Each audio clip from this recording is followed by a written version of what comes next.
Buried launchers breathe again. Under a fragile ceasefire, Iran digs through rubble, eat the first attack, then launch again. Washington says decimated, satellites say rebuilding. Between diplomacy and debris, the war resets underground. Is this peace taking hold, or a countdown to the next missile rising from the dark?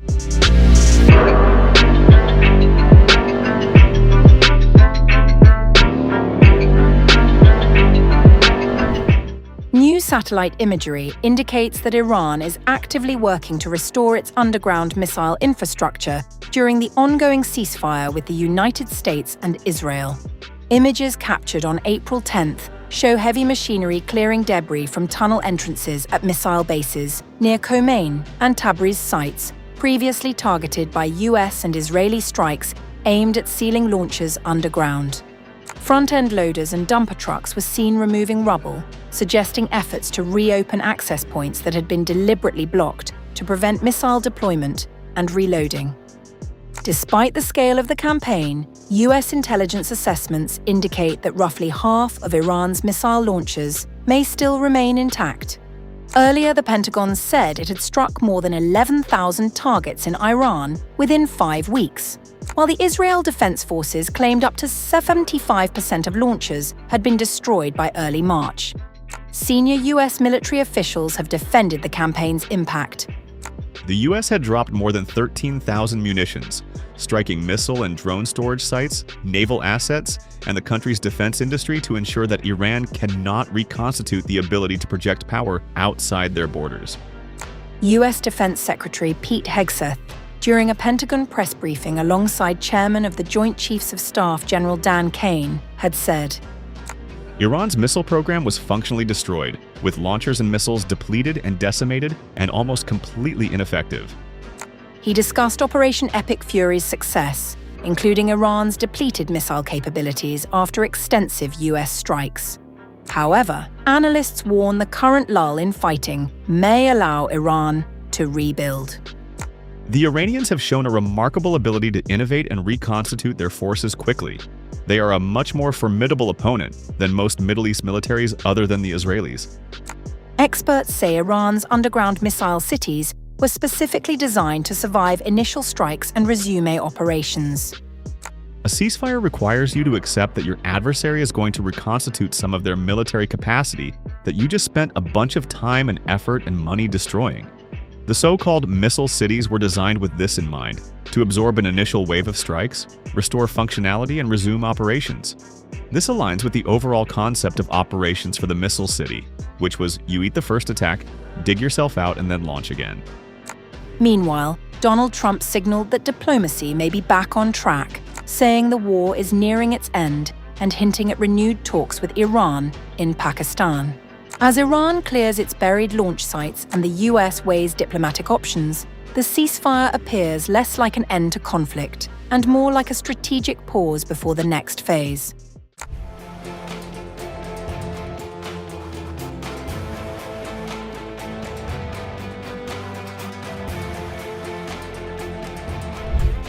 Iran is rapidly restoring missile bunkers struck by the United States and Israel, raising fresh questions about the effectiveness of weeks of sustained airstrikes and the true state of Tehran's military capabilities. US intelligence assessments cited in recent reports said, Iranian personnel are digging out bombed underground missile bunkers and silos from the rubble, bringing them back into service within hours after being struck by the US and Israel. Washington cannot be certain how many missile launchers have been destroyed because Iran has deployed decoys. While underground bunkers and silos may appear damaged, launchers can be quickly recovered from rubble and used for attacks. In parallel, Iran is said to be conserving its operational assets, aiming to maintain its ability to strike across the region for as long as the conflict continues. According to a senior Western official, Iran has been firing some 1530 ballistic missiles and 5,100 suicide drones a day across the region. Despite this sustained activity, uncertainty remains over the scale of damage inflicted by US and Israeli operations. Previous intelligence cited by CNN suggested that around half of Iran's ballistic missile launchers remain intact, although some are currently inaccessible due to debris from airstrikes. At the same time, US and Israeli officials have publicly expressed confidence in their campaign. In response to the CNN report, White House spokeswoman Anna Kelly insisted, Iranian ballistic missile and drone attacks are down around 90%, their navy is wiped out, 2/3 of their production facilities are damaged or destroyed, and the United States and Israel have overwhelming air dominance over Iran. Meanwhile, the Pentagon has outrightly denied the claims. Spokesman Sean Parnell said, The article was completely wrong. The US was far ahead of schedule on accomplishing our military objectives, including to destroy Iran's missile arsenal. Israeli authorities have also reported destroying or disabling roughly 60% of Iran's estimated missile launches. Since the conflict began, Iran has launched more than 500 ballistic missiles towards Israel, with a high interception rate reported for those aimed at populated areas. However, intelligence assessments indicate that Iran continues to adapt. Officials believe the country is increasingly moving launch systems into bunkers and caves to shield them from further attacks, while continuing to rely on deception tactics to obscure the true scale of its capabilities. As the conflict enters a prolonged phase, the gap between battlefield claims and intelligence assessments appears to be widening. While military operations have inflicted substantial damage, Iran's ability to repair, reposition, and relaunch suggests that its missile threat remains far from neutralized, and the challenge of accurately measuring that threat continues to grow.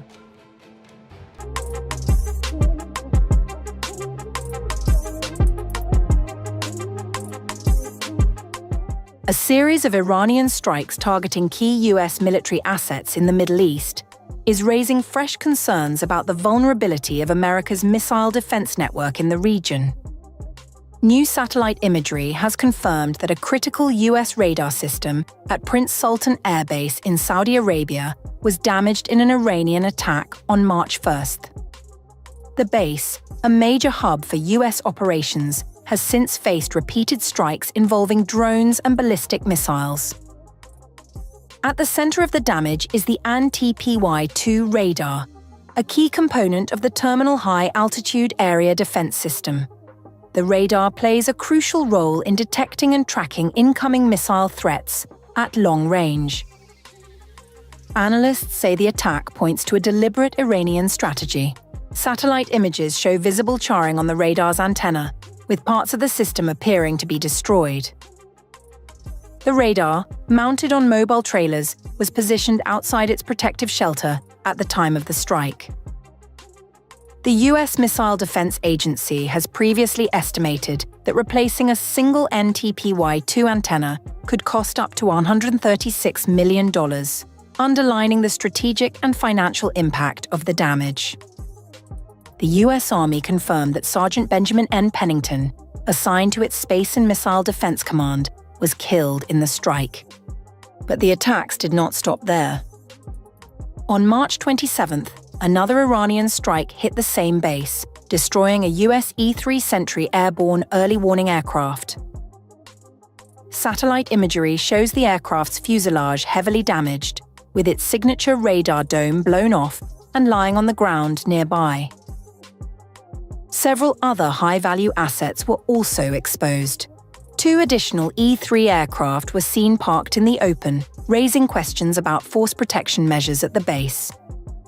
Beyond Saudi Arabia, similar strikes have reportedly targeted US radar systems in Jordan and Qatar, including an early warning radar valued at more than $1 billion.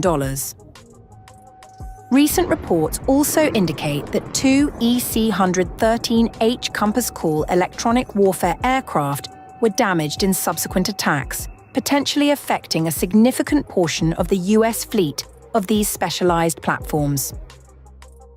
The growing scale and precision of these strikes suggest a broader Iranian campaign aimed at undermining US surveillance and early warning capabilities across the region. The same missile strike is believed to have also destroyed a KC-135 Stratotanker aerial refueling aircraft at the base, further compounding the losses. So far, the Pentagon has declined to comment in detail, citing operational security concerns. But as these attacks continue, they are exposing a critical reality. Even some of the most advanced and expensive components of America's missile defense architecture may not be as secure as once believed, raising urgent questions about preparedness in an increasingly volatile region.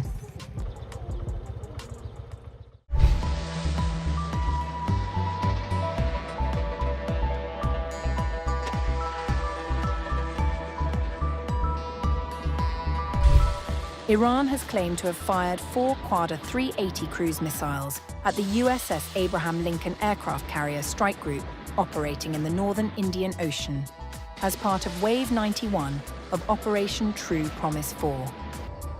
The IRGC said the naval strike was carried out alongside a broader assault on military and infrastructure targets belonging to what it called American Zionist forces across the southern Gulf states, using ballistic missiles, Qadr cruise missiles, and attack drones. The Abraham Lincoln Strike Group of the American aggressors in the northern Indian Ocean was targeted with 4 Quadr-380 cruise missiles. The strikes did not end there. In the second phase of the same operation, ballistic missiles were fired at a gathering of American flight engineers and fighter pilots at a location outside one of the US bases in the UAE. In the second wave of this intelligence and offensive operation, a secret gathering place for flight engineers and pilots of American fighter jets outside one of the enemy's bases in the UAE was accurately struck using ballistic missiles, with field reports and the extensive movement of ambulances, indicating a large number of dead and wounded. Moments later, the IRGC said it carried out a heavy attack on a unit of American MQ-1 drones at the Ali Al Salem base in Kuwait. The IRGC Navy also issued a warning, saying traffic through the Strait of Hormuz was under continuous surveillance by its systems, and that any movement by enemy forces would be met with an immediate response from its fighters. Traffic in the Strait of Hormuz is under the surveillance of the IRGC Navy's systems, and by the grace of Allah, the slightest movement by the enemies will be met with a decisive response from the fighters of this force. The IRGC Navy declares that the insecurity created in traffic through the strategic Strait of Hormuz is due to the criminal and terrorist aggression of the United States. The Pentagon has not publicly confirmed or denied the strike on the Abraham Lincoln, and the condition of the vessel and its crew remains unverified by independent sources as the fog of war hovers over the Middle East.